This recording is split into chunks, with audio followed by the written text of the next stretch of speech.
I've seen a lot. Amid the celebrity allure of entrepreneurship, many exceptional entrepreneurs remain shadowed. Here, I team up with these hidden talents to unveil their challenges and successes. Dive in with me to unearth entrepreneurial gems, learn from our experiences, and get educated.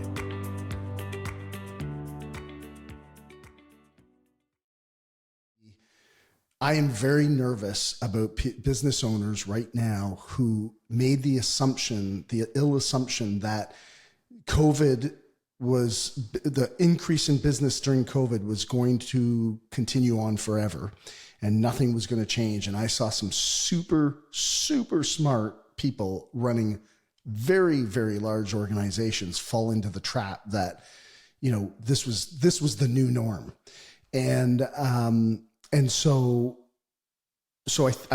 I'm great wherever you want to talk about your 8 phases, whether it's in not losing customers, but I also equally think a conversation around employees is a really good conversation because that's a pretty major struggle right now. In the interest of time and the audience's sanity, why don't you pick if we either talk about customers or employees, and I'll go over the 8 phases and then we can dive deep into whichever one is most relevant. Shit on me, eh? Okay, yeah, exactly. let's do the customer. Because I'm going to get you back for employees. I know I'm going to con you into it. Let's talk about the customer experience. Got it. I believe that every customer has the potential to go through 8 phases in their customer journey. Now, they will only go through all 8 phases if you, as the business, are intentionally thinking about the experiences you create in each phase in a way to propel them to the next phase. Now, before I share the 8 phases, they all start with the letter A. And the reason they all start with the letter A is not to confuse you.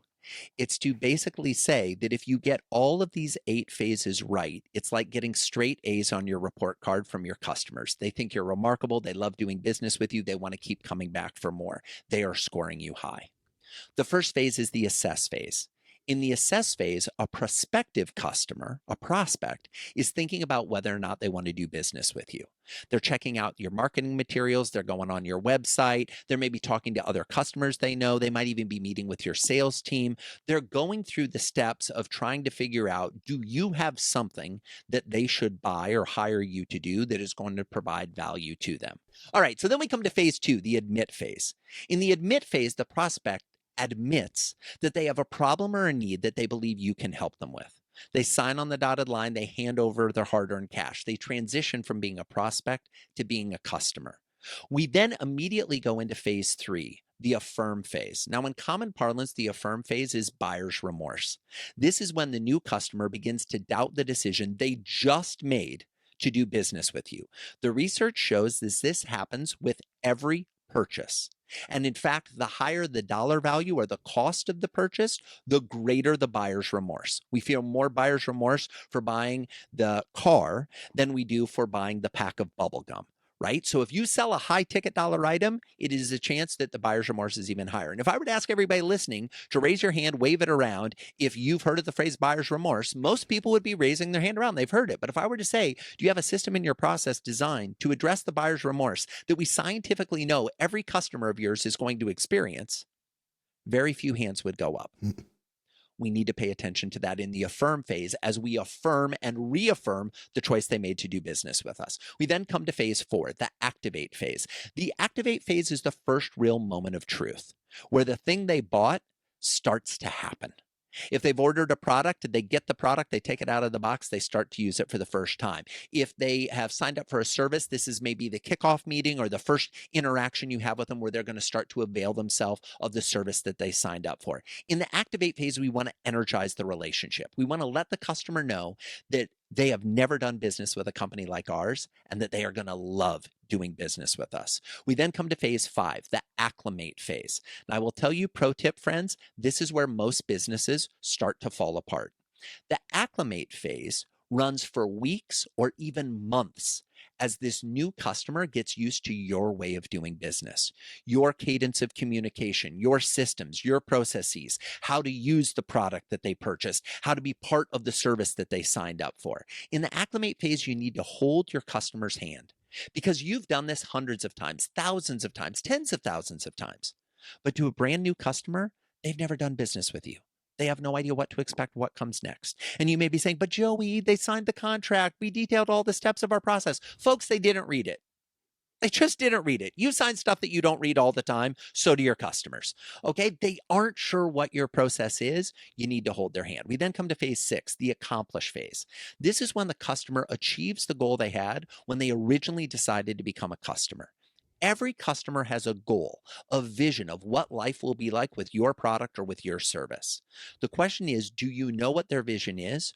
Are you tracking their progress towards that vision? And are you celebrating with them when they accomplish it? Because if you don't celebrate with them, they're probably going to forget to celebrate. We then come to phase 7, the adopt phase. This is when the customer becomes loyal to you and only you. They're bought into your way of doing business. They adopt the relationship. They start to take responsibility for the relationship. They're asking you, what other services do you have? What other products do you have? They're bought in. They're paying close attention. They are an adopter.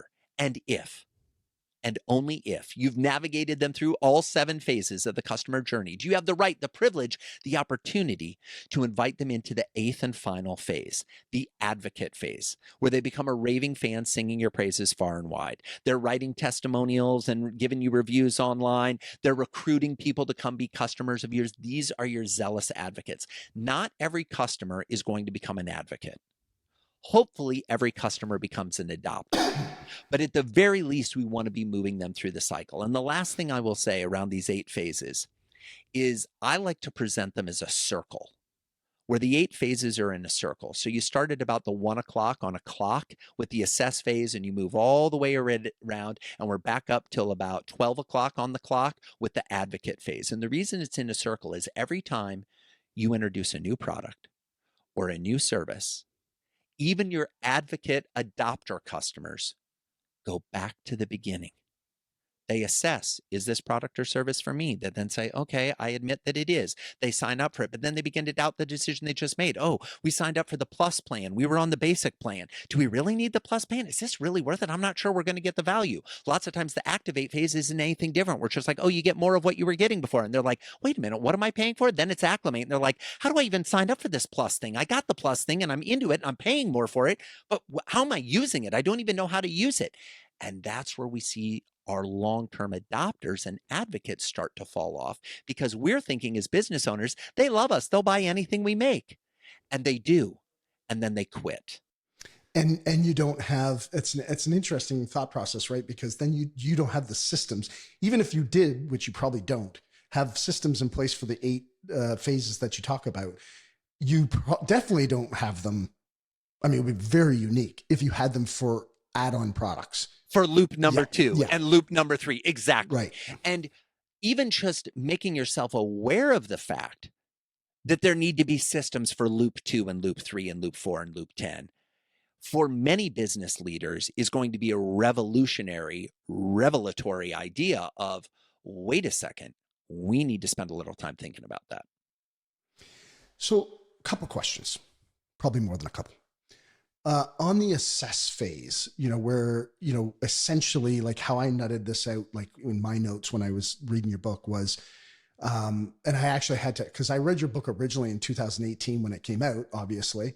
And then I had to kind of re-skim it and reread it. And thank God I highlight, so it was a little bit easier. But kind of the assess phase to me is like I wrote, the feelings of how doing business would be. Yes. You know what I mean? It's Dwayne, like, you boiled down the entire chapter to the one sentence that you need to remember. In the assess phase, you want to preview the experience of being a customer before someone becomes a customer. What's it going to feel like? What's it going to sound like? What's it going to taste like? What's it going to, what are all the interactions? How can I get as close of a representation of what it's like to be a customer before I've had to put my trust in you and pay money and actually become a customer? So my question is this, like, what tips or thoughts do you have around, somebody who's listening who goes, okay, like, how do I get them off my website or whatever, however they're accessing or looking at us as a business to feel something? What would be the kind of key insights that you would provide around this area of what they could look at in their own business to make that kind of understandable to the customer? Well, since you mentioned this idea of how do I get them off my website to get a feeling, if they're already on your website, let's just give it to them while they're there. So, what might that look like? Give me an example of any industry, Dwayne. Any business, any type of business that either you have or that a listener might have, or just so we can contextualize this a little bit. You pick the industry or the business, and I'll do my best to show how this applies to any industry or business. Um, let's just take buying a car. Buying a car. Great. And so a lot of people think if you're selling cars, they think, oh, well, we're selling a car. So you can't buy a car without a test drive. You got to get in the car. You got to feel what it's actually like. You got to be in the car to understand what the experience is. There's no way that we could sell a car on a website, Joey. Sell a car without a test drive? You must be an idiot. That's not the way this industry works. I had the pleasure of working with Volkswagen Australia. And Volkswagen Australia had this really interesting challenge during COVID. And their challenge was you couldn't go to the dealership and drive a car because of the restrictions. So, how are they supposed to sell cars if you can't go to the dealership, if you can't actually get in a car? Well, what they did was absolutely brilliant. In Australia during COVID, you couldn't go inside a business, but you could be outside. So, what they did is they built the smallest car dealership in the world. The car dealership was, and forgive me because I'm going to use inches instead of centimeters. Okay. It was about a 1 foot by 1 foot block with a model of a little miniature dealership with some little, almost like matchbox car size Volkswagens in the front of it. And then around the pedestal, this is a pedestal that they had built like out in parks and sitting in front of the Sydney Opera House and in different locations around Australia. There were little QR codes. And what you could do is you could scan the QR code and it was a video walkthrough of the car. So you could be outside getting a video walkthrough of the car. And that was pretty cool. They got a lot of press. But then they created an app, and the app allowed you to, in an alternative reality world, project the car into your driveway and see how it would look sitting in your driveway or sitting in your garage. And they did this all with the app on the phone. Now, some people listening are like, Joey, I don't have that kind of money. You're not a car dealership, are you? Okay, don't worry about it. You create the idea of what you're trying to experience in whatever industry you are with the limits and the resources you have. My theory is if I'm going to come to your website, let's get a feel. Let's get a day in the life. Show me a documentary or a video of the day in the life of someone who's a customer of yours with a real customer. Show the interactions. I'm doing this right now with a client of mine that's in the software space. They provide managed services. We're actually going out and we're going to interview some of their clients and do a whole day in the life of an IT executive coming in and knowing that they don't need to worry as much about is my system going to crash today because someone's been monitoring it remotely all last night and all today. They don't have to worry about cybersecurity attacks because we cut to another scene of this offsite managed services team, all the blocks that they're putting up, and we see the cyber attacks coming in and being defended against, and everything's safe and everything's secure. And then they're going about their meeting and they're just getting a cup of coffee because they're not thinking about all these things they could be thinking about because they've got the right trusted partner to do it. So you can get creative by how you showcase what it's going to be like to be a customer of yours before you've even had a conversation with them. On my website, you can see a video of me giving a speech. So before I give a speech, you can actually watch me give a speech. Now, is it the same as being in the room hearing me give a speech? No. But does it give you a feel? Yes. Every business on the planet could think much more strategically and intentionally about showing people what it's like to be a customer before I ever even need to talk to you. Show me on the website. Give me a video. Give me a breakdown. And this could be just as easy as Google reviews. Like, yes. You know, I mean, we were just shopping for some stuff for the gym, and there's 5 different suppliers that make a similar product. And we looked at one, it's like, oh, here's one with a 4 3/4 review with 8,000 reviews versus all the other ones had 30, 40, 50. It was like, okay, I guess we'll buy the 8,000 review one. Exactly. Exactly. And it's one of those things where don't only show your 5-star reviews. Here's what we know to be true. I'm an author. My books are on Amazon. Here's what we know about Amazon. If all of your reviews are 5-star reviews, you do not sell as many books. Why? Because not everyone's going to love your work. Just stop. It's okay.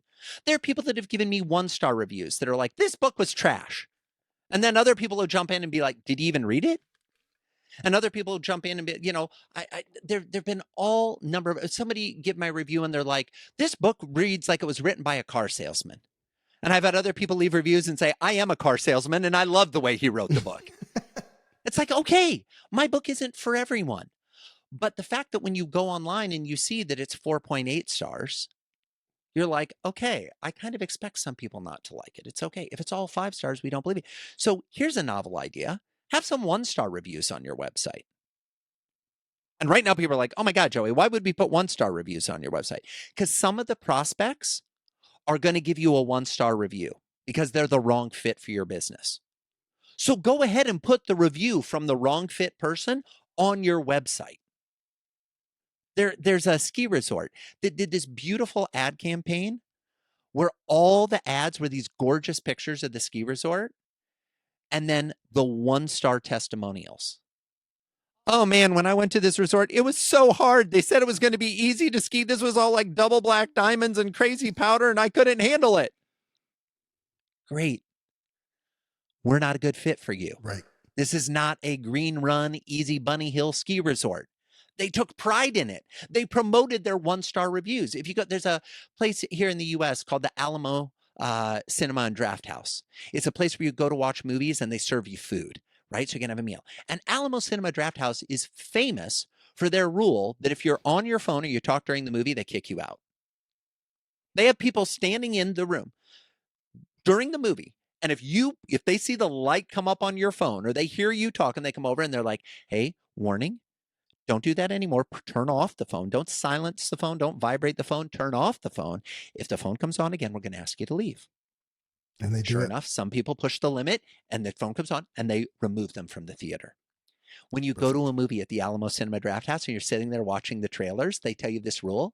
And the way they introduce the rule is they play voicemails of irate customers that got thrown out. Oh, that's awesome. Man, I can't believe it. I was sitting there. I was on my phone. Yeah, I know I wasn't supposed to be, but I was on my phone looking at the TikTok. And next thing I knew, somebody came and told me I had to be quiet. And I'm on my own man. I do my own thing. And I decided to watch that video again. And next thing I know, I'm being kicked out. I will never again come back to your theater. And then they're like, thank you, Bob. We'll never have you back. Right. Folks, we're serious about our rules. Enjoy the movie, not your phone. Right. And so there's something to be said for poking fun at yourself. There's something to be said for sharing your 1-star reviews. So in that assess phase, put it all out there. Let people know who you are, what it works. Let people know how much it costs. As a speaker, one of the things that drives me insane, you ever want to try to book a speaker, you go to their website, you won't find pricing anywhere. How much does it cost to have you speak? Because that's one of the criteria that we have. I understand that the answer may be it depends. And if you want a fantastic resource for this, my good buddy Marcus Sheridan wrote a book called They Ask, You Answer. The principle is in the title. If your customer has ever asked you a question, that question and the answer should be on your website. Full stop. If a customer has said, how much does it cost to buy that car? The answer should be on the website. If a customer has ever asked, do you allow us to, are you open after hours? That answer should be on your website. The whole principle is if people are asking the question, why are you holding back the answer until they're in front of you? Most people are going to go to your website and they're going to decide whether or not they want to do business with you before they ever fill out the form or before they ever talk to a salesperson. Give them the answers in advance. If nothing else, it helps you weed it out. My prices are very clear on my website. $30,000 US for a keynote. That's the price for a US keynote. If you have $500, I'm not a good fit for you. Right. Or if you have $500, you know, if you're the kind of entrepreneur that you're like, I bet I could convince Joey to take $500. Well, you better come with a great idea. And I had somebody just the other day, they convinced me to accept $1,000 for the presentation, not $30,000. But there were a bunch of cool things they offered me to get me to accept that. And I'm okay with the person that tries to filter their way through and comes with the thunder and brings a great idea. But the person who's like, well, we only have $500 and we're never going to be able to spend more. Great. Blessings to you. go find an amazing speaker. It's not going to be me. Right. And that's okay. Yep. So the admit phase, Yes. I kind of, my bumper sticker on that was capitalize on the emotion of the customer. That's just mine, but No, I'm I curious. think that's spot on. Energize the relationship. They're feeling excited about the start, but they're also feeling nervous about the start. You're feeling about the start, but you're also feeling excited about the start. This is about what are we doing when they say, yes, I want to do this? What are we doing to let them know, we're so excited you picked us. We're so excited that you've said you're going to trust us with your time, with your money, with your effort. Let's celebrate that moment. That's when the dopamine is hitting for them. That's when they're excited. Let's match their excitement. Yeah, and I think sometimes people get worried about matching their customers' excitement because they want to be cool about it, or they don't want, it's like, but I guess one of my questions for you then is around this is, what about the fence sitters? What do people do? What tactics or strategies can you use to um, match the emotion of the buyers so that they don't feel lost or dropped off? Because if you show up here, they're up, they're higher, they're going to come down to your level. If you don't go up, they could come down. And so I'd just be curious what some of those strategies might be. Why are they a fence sitter at this point in the relationship? Well, I mean, I guess, and that would be, maybe a clarification on, if I guess maybe the question would be between the assess and the admit, to try to get them to move closer to admit, I guess, is probably where I'm at. Gotcha. So this is such a great question. I'm a big believer that when I try to have a single sales conversation, let me explain that. When somebody says to me, hey, Joey, we'd like to talk to you about consulting. We'd like to talk to you about coming and speaking at our event. We'd like to talk to you about running a workshop, whatever it may be. I set up a phone call and I tell them, we're going to set up this phone call. It's going to be 45 minutes. My goal is going to be to answer every question you have. So at the end of this call, you have everything you need to make a decision. And you're either going to make a decision, yes, we're going to hire Joey, or no, we're not going to hire Joey. So come ready with your questions. Come ready with your ideas. Come ready with your curiosities. We might even send you some information in advance to prepare you, to get you ready. If there are other people that need to be involved in the decision, come now, because this is the call where all your questions get answered. And if there are other people that are in the decision-making process and they're going to have questions, bring their questions. So if you can't bring them to the call, bring their questions to the call. And then we have the call. Because if at the end of the call, I haven't done a good enough job explaining what you're going to get, it's probably the case that no number of calls is going to move you off the fence. I don't want people to sit on the fence. I want them to leap off the fence. I want them to call to end and them to go, why are we even doing those other calls with the other speakers? Like, this is the guy clearly we need to hire. I had an interaction a few months ago with a prospective consulting client, and he said, and this is one where it was a more of a coaching engagement. And he said to me, he's like, well, Joey, next step would be some type of a proposal. What would that look like? I said, well, the proposal would look a lot like an invoice, because we'd already talked about price. Right. And he's like, an invoice? I was like, yeah, I already told you what you'll get. I will send you an invoice that details that, and you pay the invoice, and then we have our first call. The deliverable was us doing regular coaching calls, Sure. right? And he's like, oh. I said, so this is real simple. You text me whenever you're ready, and within 24 hours, you'll get an invoice. And along with the invoice and the email will be a scheduling link to schedule our first call. Sound good? He's like, yeah, I guess. I was like, okay, that's the way it's going to be. Dwayne, I hung up the Zoom call. I walked downstairs to have dinner with my wife and boys. And as I was pulling out my chair to sit at the table, my phone vibrated and it said, send the invoice. Nice. Here's the thing. I'm not saying that from a point of view of, oh, look how cool I am. I'm saying that from a point of view of lots of times our sales teams will extend the conversations a lot longer than they need to be by not being clear and not setting the expectation. Hey, if you're hiring us, you've clearly come with a problem. You think we're the people that can solve the problem. We're going to spend this sales call not us telling you how awesome we are. You bring the problem and we'll tell you how we'll solve it. We'll tell you our system, our process. We'll start to give you some ideas of what working with us would look and feel like. And if that feels good to you, you've just had a test run of a first call with us. And then when we have the second call, the kickoff call, we're already into it. We're not getting up to speed. We already know what's going on. You've gotten a preview. We've gotten a preview, and both sides can decide if this feels like a good fit. I mean, great advice. Love it. Thank you. Um, affirming, affirming your customers, like counteracting the buyer's remorse. And then when you were explaining it, you had said, you know, what's the process? What is your process? If you know, I think this is like so key. The example that I would use is, you know, we'll go for dinner, you know, a fair amount, but you know, especially lately, like going out for dinner seems to have is costing a lot more money than it seemed to before. And so, you know, you have a good dinner, it's a nice restaurant, great service. You know, we usually get really great service. I used to be a server when I was younger. So I'm super like, I've never left the table. I can honestly say, I don't think I've ever left a table without knowing my server's name. Like I'm always super engaging from that because I've done the job and I know what I know what it's like. But, you know, you talk about that buyer's remorse and you've had a great meal and then you get the bill and you're like, oh, whoa. I'm curious, like the process. I'm really intrigued when you said, like, what is the process that you have? And I think this would be so critical for a lot of business owners to have a process, which I'm sure 99% of them don't have a process to combat the guaranteed some level of buyer's remorse. So can you give us? Yeah. So two pieces to that puzzle. So let's talk about the Affirm stage generally, and let's talk about the scenario you just gave.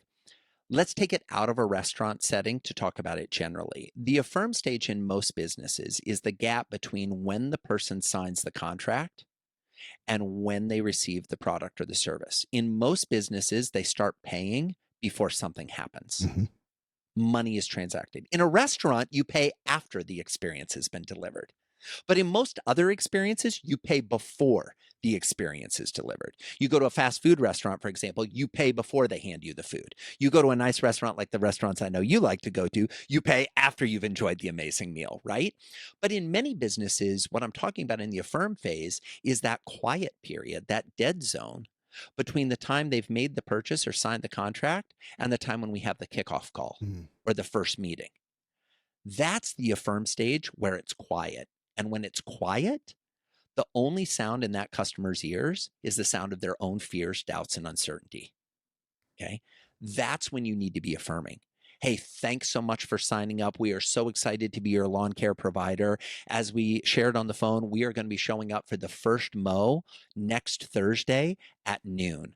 By the way, if you're there, we're happy to walk you through what we're going to do. But if you're not there, here's a link to a video you can watch about our 5-step lawn mowing process that'll explain everything we're going to do while we're on site mowing your lawn. You're affirming, hey, you made a good choice going with us. We're going to take good care of you. Now, in your hypothetical, what we're actually at is the accomplish phase because the meal has been delivered. You've eaten the meal. The goal has been achieved. In some businesses, the check comes at the accomplish phase, not earlier. The payment happens when the work is done. The secret here is to have the bill not feel like the worst part of the experience.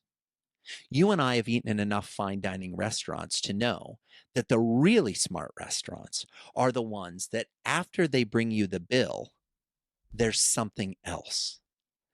They bring you a drink, compliments of the bartender. They bring out a piece of dessert, compliments of the chef. They don't end on the give me money. They end on the here's a little extra. Here's a little surprise. Here's a little something special. Because humans operate from primacy and latency theory. What do I mean by that? We remember the first interaction and the last interaction. And the problem is, at most restaurants, the last interaction is give us some money. And as you're walking out, Thanks for coming, kind of as an aside, like a throw up. Maybe the hostess acknowledges you or the host, maybe they don't, right? It's kind of this haphazard do. As opposed to some restaurants I'm eating at where, uh, you know, Mr. Coleman, Mrs. Coleman, it's raining outside. We know you didn't bring an umbrella in. Frank, our valet parker, will be happy to walk you to your car with an umbrella. We're so sorry that it's raining. We want to make sure we end your night not soaking wet as you climb into your car and go home. What did that cost? Having an umbrella up front and having a member of the staff that will walk it out. And now, latency theory, I remember when I came in and I remember when I left, oh my gosh, they cared about me. They cared that I wasn't soaking wet when I went to my car. They had a brightly lit parking lot to make sure I was there. They said something as I was leaving. They gave a little special. There's fascinating research, and you probably know this as a server, Dwayne, that when you give someone the bill at a restaurant, if you handwrite a note on the bill, thanks for coming. It was a pleasure meeting you. Hope you loved the steak, whatever it may be. The percentage of tip that you get is double digit higher than if you don't write the note. Why? Because we took the part of the worst part of the meal experience, if everything goes as it's supposed to, is getting the bill. That's the worst part of the experience. And yet in 99% of restaurants, it's the last part of the experience. Yeah. And there's never the gift, or there's never the gift. Yeah, There's never any thinking afterwards. There's never the note. Yep. There's never any thinking afterwards. How many times have you been in? I've been in restaurants where we ate and I gave them the credit card to pay the bill, and then the server comes around and they're like, "Hey, would you guys like us to top off your drinks? Would you like a refill? Would you like a little more?" And I'm thinking, we're getting ready to leave, and I already paid, and it's not a free refills place. I'm paying by the drink. You're offering me a free drink? That's really nice. Cost to them, pennies. Nothing. Pennies. Cost to them, intentionality, training their team, teaching their people the concept of primacy and latency. If in your business, the last interaction is sending an invoice, you need to add another interaction. I don't even care what the interaction is. There has to be another interaction after the bill. Dude, that is awesome advice. Like, guys, listen to that one. That is freaking great advice, actually. Sorry that we were on, I'm looking at my notes here. Activate customer reaction to the first delivery. I feel like Apple changed the game in this. Absolutely. That was the first thing that popped into my mind when I was like going through I was like, man, Apple killed it when they came out with the packaging and obviously they charged the iPod. I think you actually used that as an example in the book, actually. So this is the revolutionary example that most people, it's become the norm now, and they don't realize how revolutionary it was. When you ordered the first iPod and it arrived at your house, or you got it from the store and you opened the box, the iPod was fully charged. That was the first time in the history of technology that you didn't get the device and have to spend the first 6 to 8 hours with it plugged into your wall before you could play with it or use it. Mm-hmm. It was revolutionary. Now, most devices, when we get them, come pre-charged. But what happened is Steve Jobs talked to his team and he said, if we're really going to make a revolutionary device, we should break all the rules. We should make it better than anything that exists. This is brand new, 1,000 songs in your pocket. Nobody's ever done this. There's no precedent for this. But there is precedent for buying a phone or buying a recorder or buying a video game machine or some piece of electronics that you've got to plug in and charge. Why don't we deliver it charged? So when you think about the activate phase, what can you do to make that first interaction remarkable? If you sell a product that you mail to somebody's house, how about when they open the box, there's something in the box other than what they ordered? Not a mistake, but something in addition to what they ordered. A little note, a piece of candy, a surprise, an extra product. If they ordered 3 pairs of socks, a 4th pair of socks. Something that makes them go, what is this? This is a little extra, a little something special, a little touch, something unique. When I have been to thousands of kickoff meetings in my life, I'm sure you have too, Dwayne. Have you ever been to a remarkable kickoff meeting? Because I haven't been to many that stand out. No. They're mostly all the same, Yep. right? A remarkable kickoff meeting is when you show up and they've got your favorite drink. Oh my gosh, how did you know that I loved root beer? Well, I did my research before you showed up. I know that Joey loves root beer. I have root beer on hand. So when I go in and they have root beer, I'm like, these people, I like these people. This is amazing. Or you know that they're gluten-free. So you've got gluten-free snacks. Or you know that they're on a keto paleo diet, so you make sure you've got keto paleo food for them, or whatever it may be. Or if you're not sure, you've got a wall of beverages. One of my clients, Glassman Wealth, is a financial advising firm out in Washington, D.C. They have dozens of different types of teas and kombuchas and ales in their refrigerator for kickoff meetings. Now, some people going to meeting with their financial advisor aren't going to be drinking an ale.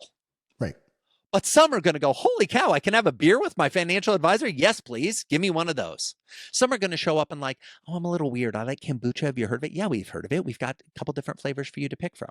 Oh, you like tea? We're more refined. We're a financial advisor. We've got 9 different types of tea. And then what they do, which is absolutely brilliant, Wayne, is when that first client comes from the kickoff team, someone on the team is responsible for recording what they drank. And when they come back for the second meeting, Dwayne comes in and he loves his peach flavored kombucha. Dwayne comes walking in and we're like, Dwayne, it's such a pleasure to see you again. Would you like another peach flavored kombucha like you had last time, or would you like to try a different flavor this time? And Dwayne goes, oh my God, do these people care? How do they even know that I liked that? You might not even remember that that's what you drank last time. But the fact that they did shows they care.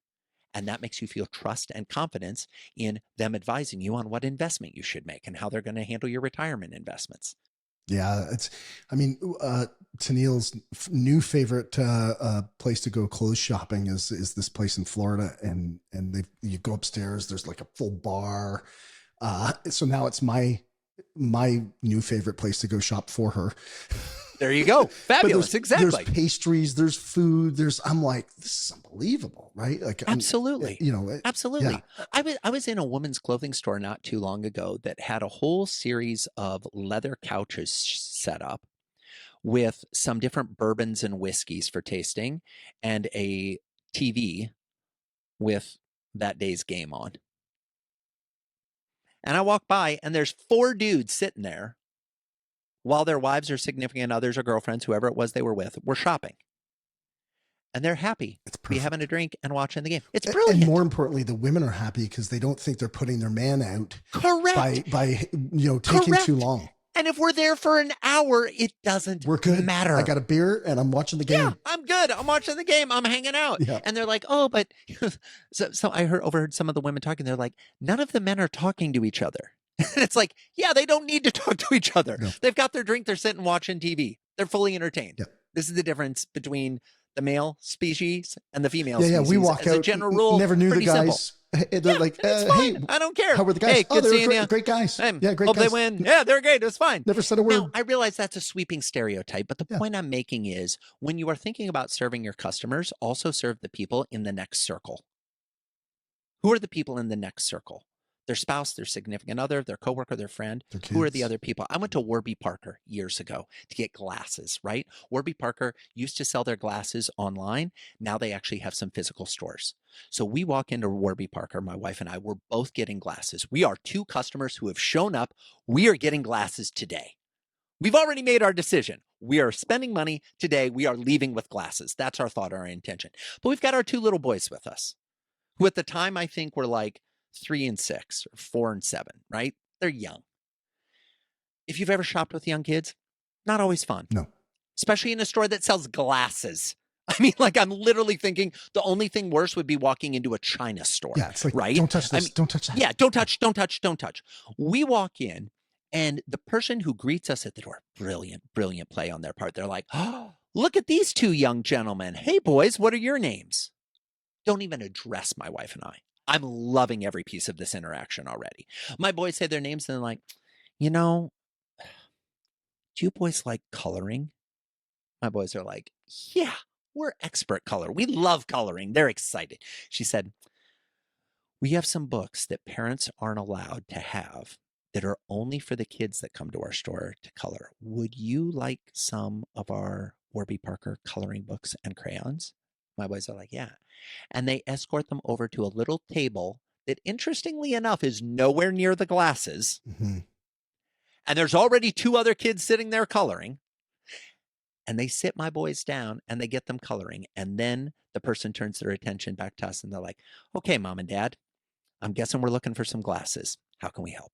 Beauty. And I thought, This is brilliant. My kids are happy, and cost to them creating some coloring book. Oh, by the way, they were Warby Parker branded coloring books that the boys took home with them and continued to color in as a continued reminder that we were now Warby Parker customers. Right. So guess what happened when we needed to buy new glasses 4 years later? There was nowhere we were going to get our glasses other than Warby Parker. Why? Because they took care of our kids when we went to buy them the first time. Now our boys are a little bit older. They still like coloring, but they wouldn't be as enamored by the coloring. But it's okay because they had already convinced us that this was a good place to shop and be a customer. Dude, I love that. Take care of the next, what'd you call it? The next circle? The next circle. The next circle. The next circle. So we always think about, oh, what about the decision maker? We've got to get to the decision maker and take care of the decision maker. There are boatloads of people taking care of the decision maker, especially as the cost of your product or your service increases. People are like, we got to get the CEO on the call. You know who you should really be spending time courting? The CEO's assistant, the junior VPs, the gatekeepers, the people who don't get as much attention. Mm-hmm. Show them some love. Show them some focus. Care about them. Know about what makes them tick. If you do something for my wife or my boys that lights them up, that makes them happy, I will run through fire for you. I will happily do things for you. Yep. Because you took care of the people that are most important to me. You do something special for my assistant, I will happily do extra things for you because you looked out for her. Perfect. This stuff isn't rocket science, folks. No, it's not. But it does take, I was thinking as you were talking earlier, it was like, this takes intentional thinking. It takes it's your responsibility as the business owner, the leader, wherever your role is in the business. It takes some real intentional thinking about where the customer contact points are and how you can, involve these 8 phases and create a process like in the acclimation phase, I kind of said like, this is the hold their hand phase, but you had said like, what was really struck me was you said, this is where it falls apart. So, if you don't mind, like where does it specifically fall apart? Where are the big risks? And how do you fix it? It falls apart. Well, it falls apart for a couple of reasons. Number one, we quit holding their hand. We think the job's done. Well, they're in the fold. We don't need to pay as much attention to them. We're going through our process. We think that they know what our process is. Lots of times the person that signed the contract is not the person who's actually doing the implementation. Mm-hmm. This happens all the time in business setting, right? The decision maker who signed the contract is not the project manager who's working in your organization to do it. They never saw the contract. They never saw the steps. And by the way, if they did, it was what? Written up in a contract? I like to give people a map. Here's the picture. Why? Because pictures, there's a phrase that a picture's worth 1,000 words. Yes, it is. Still today, has been since the beginning of time. Draw me a picture. Where am I on the map today? Where am I going to next? Is it an uphill climb or a downhill slide? Is it going to be a long journey or a short journey? Are there steps along the way? What's the promised land, the goal, the thing I'm trying to achieve? Because if I put the map in front of you right when you become a customer and you say, wait a minute, it shows that the goal here is the launch of the website. I thought we were launching an app. Oh, it's good for us to be clear on that in the first meeting. It's really good for us to be clear on that in the first meeting. And that's not far off the truth. No, that happens all the time. Yeah. It happens all the time. And we're thinking, oh, we're building websites. We're building websites. And they're like, I thought we were building apps. Oh my gosh, this is a totally separate conversation. We can help with that. But the person often who's involved in the sale is not the person who's involved in the execution. We don't have good handoffs between the two on our side or their side. So in the acclimate phase, show them the ropes. And what I will say is communicate, communicate, communicate. Your goal, if you are a service-based business, should be to always have every one of your clients know what comes next. Mm-hmm. They should know the next time. They should never be in a situation where they're like, I wonder how that project's going. I wonder when we're going to hear from them again. I wonder when they're going to show up to mow the lawn again. Yeah. What's the status of this? What is the status of this? Right. Anytime a client sends you an email that says, what's the status of this project? You should see that as a red alarm, fire, klaxon warning bell that says, we are failing at holding their hand. Every conversation should end with my clients. One thing I always try to do at the very end of every call, and we teach them this and we train them on this and we show them this. At the end of every call, Joey gives a 1 to 3 minute recap about what's going to happen between now and the next call and when the next call is. The next call is going to be on July 8th at 10 a.m.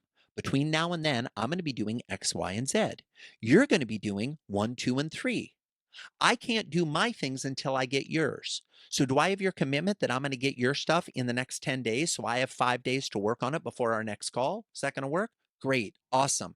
Glad we're all on the same page. Hang up the call. Next thing, email hits their inbox within 5 minutes that says, remember, the next call, July 8th, 10 o'clock, do. Here's what we're going to do. Everybody understand. So then there's no gray area. Right. And some people are like, gosh, Joey, that's a lot of over communicating. You know what? We have a world where there's actually a lot of under communicating and miscommunicating. That's what we should be striving to do, is to make sure that we're not making a mistake in our communication and miscommunicating.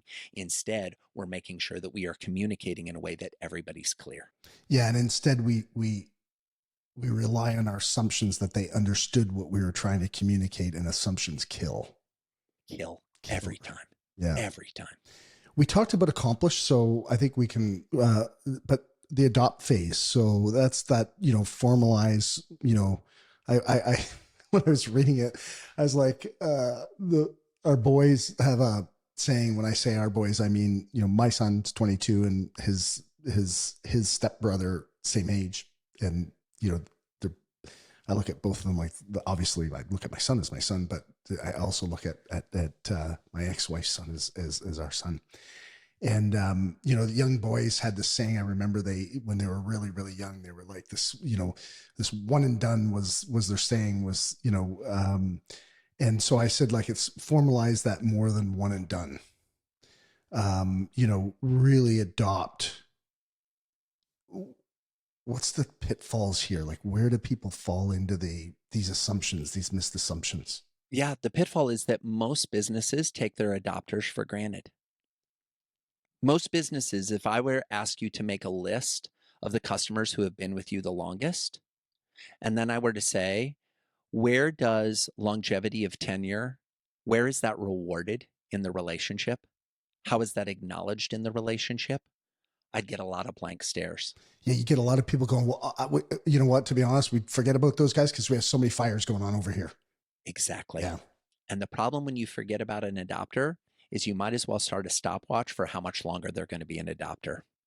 And when they leave, not only are they not going to be an advocate, they're going to be a detractor, because they're going to say, yeah, I can't believe it. I was a customer for 8 years. I was loyal as I could be. I paid them month after month without ever missing. And they just quit caring about me.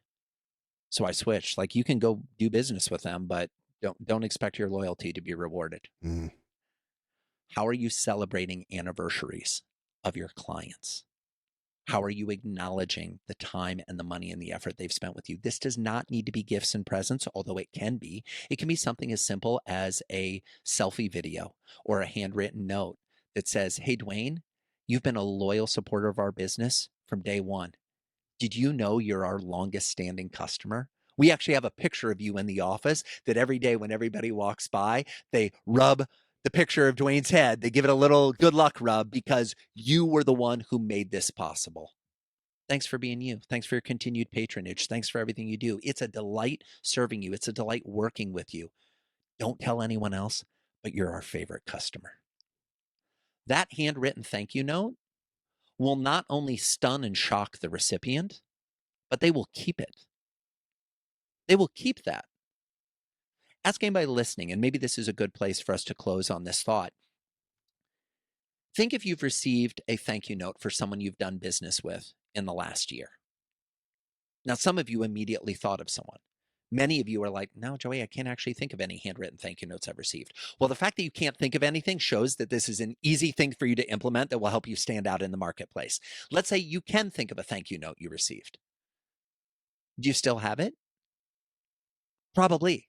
Statistically, most people still have the thank you note that they received, that someone sent them. Why? You know who it came from. You received it, you opened it, you read it, and then you decided to keep it. Why? Because it is physical proof that you matter.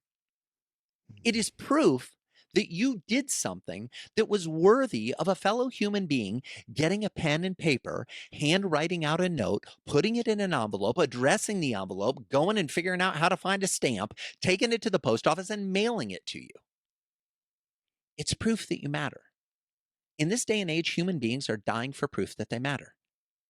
For less than $3 a customer, you can give them proof that they matter with a handwritten note that will help you stand out in the marketplace, will blow their mind, and will be tangible evidence of the things you're probably saying in passing. Oh, thanks again for your business, Dwayne. We love you. Oh, Dwayne, it's always a pleasure to see you. Now they have proof. They have it in writing that they can read and reread and share and show other people and tell their friends about. Isn't that the word of mouth we're looking for? It's a great point. I mean, across the board, most people are starving for some level of connection.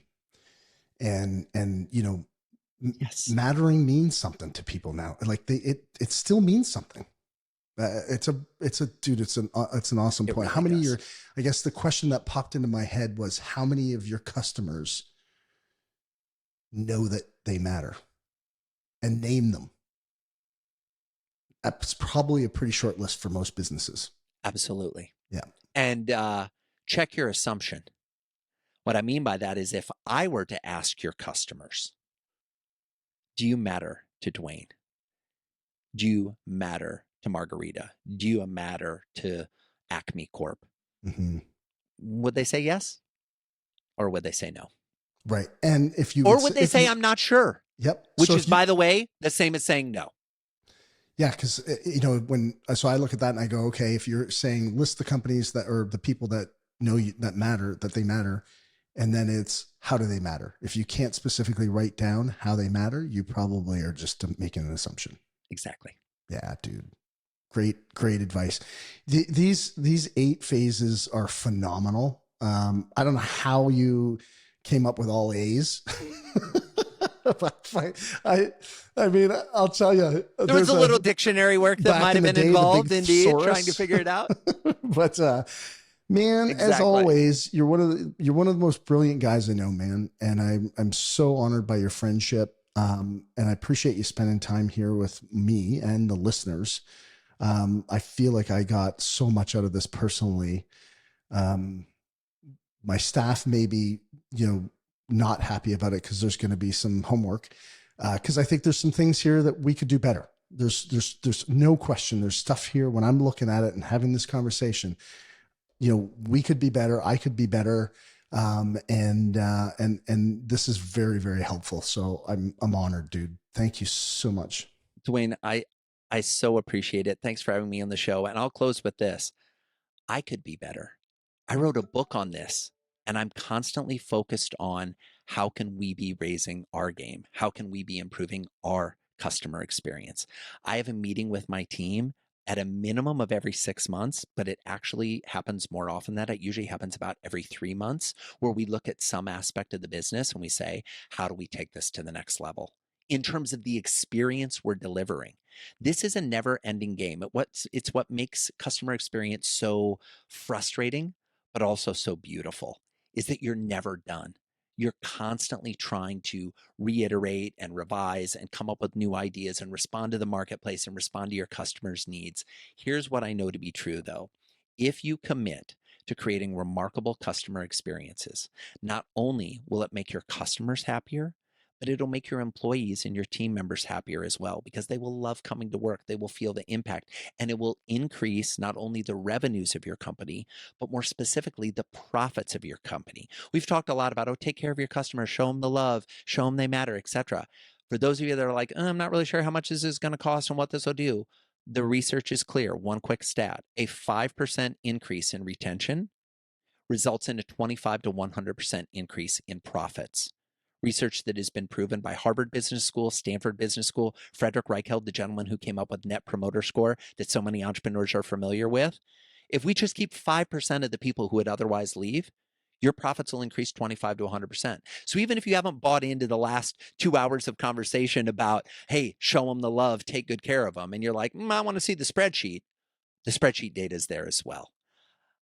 I wish everyone the best as you go out and create those remarkable experiences for your customers in the first 100 days and beyond. So it's 5%, retain 5% more customers.